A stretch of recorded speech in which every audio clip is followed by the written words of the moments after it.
இலங்கை கடற்படையால் கைது செய்யப்பட்ட 34 இந்திய மீனவர்களை விடுவிக்க நடவடிக்கை எடுக்க வேண்டும். வெளியுறவுத்துறை அமைச்சர் ஜெய்சங்கருக்கு முதலமைச்சர் மு.க. ஸ்டாலின் கடிதம்.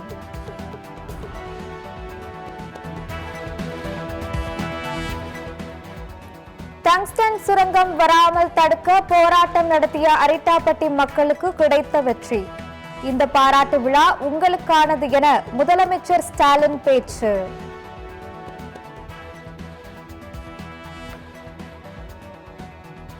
மக்கள் சக்தியும் ஜனநாயக குரல்களும் வென்றே தீரும் என்பதற்கு அரிட்டாப்பட்டி அடையாளம். மக்கள் பக்கம் நிற்பதே தனது கடமை என முதலமைச்சர் பேச்சு.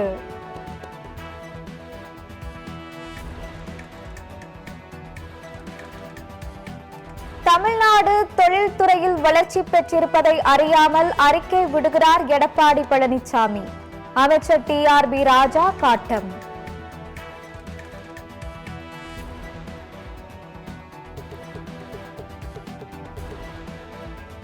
அண்ணா பல்கலை மாணவி தொடர்பான தமிழக அரசின் மேல்முறையீட்டு மனு உச்சநீதிமன்றத்தில் நாளை விசாரணை.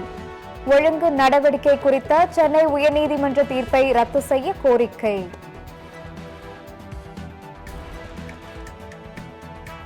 வேங்கை வயல் விவகாரத்தை மத்திய புலனாய்வு குழுவிடம் ஒப்படைக்க வேண்டும். முன்னாள் முதலமைச்சர் ஓ பன்னீர்செல்வம் வலியுறுத்தல். வேங்கை வயல் விவகாரத்தில் உண்மையான குற்றவாளிகளை கண்டறிந்து தண்டனை பெற்றுத்தர வேண்டும். பாதிக்கப்பட்ட மக்களை குற்றவாளி கூண்டில் ஏற்றக்கூடாது என சீமான் அறிக்கை.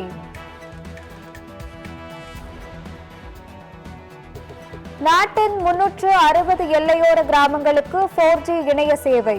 உள்துறை அமைச்சர் அமித்ஷா உறுதி.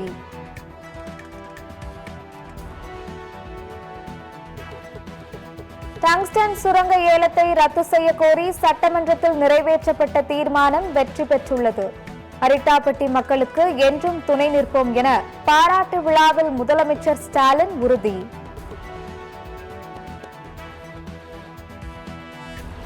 டங்ஸ்டன் சுரங்கம் எதிர்ப்பு போராட்டம் தொடர்பான அனைத்து வழக்குகளும் வாபஸ்.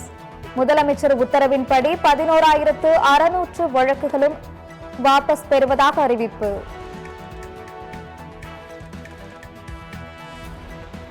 ஈரோடு கிழக்கு தொகுதி இடைத்தேர்தலில் திமுக வேட்பாளர் சந்திரகுமாரை ஆதரித்து அமைச்சர் முத்துசாமி, துரை வைகோ பிரச்சாரம். பெரியாரை விமர்சனம் செய்தவர்களுக்கு பாடம் புகட்ட வேண்டும் என பேட்டி.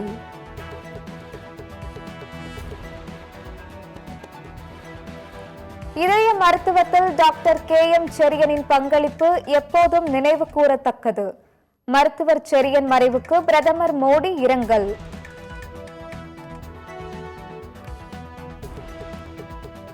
அட்டாரி வாகா எல்லையில் தேசிய கொடி இறக்கும் நிகழ்ச்சியில் இந்தியா பாகிஸ்தான் ராணுவ வீரர்கள் பங்கேற்பு. இரு நாட்டு ராணுவ வீரர்களும் சாகசம்.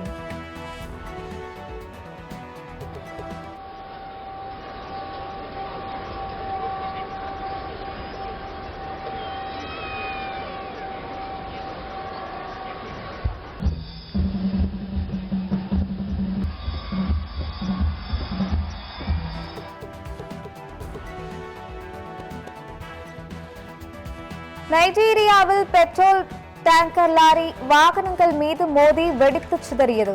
கோர விபத்தில் 18 பேர் உயிரிழப்பு.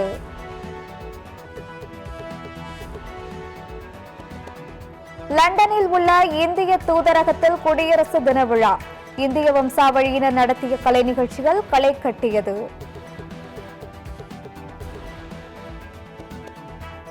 ஆஸ்திரேலிய ஓபன் டென்னிஸ் போட்டி விறுவிறுப்பு. சாம்பியன் பட்டம் வென்றார் ஜானிக் சின்னர்.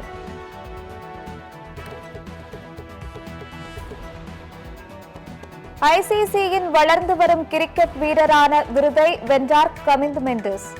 கடந்த ஆண்டு டெஸ்ட் கிரிக்கெட்டில் மட்டும் 1049 ரன்களை அடித்துள்ளார் இலங்கை வீரர் மெண்டிஸ்.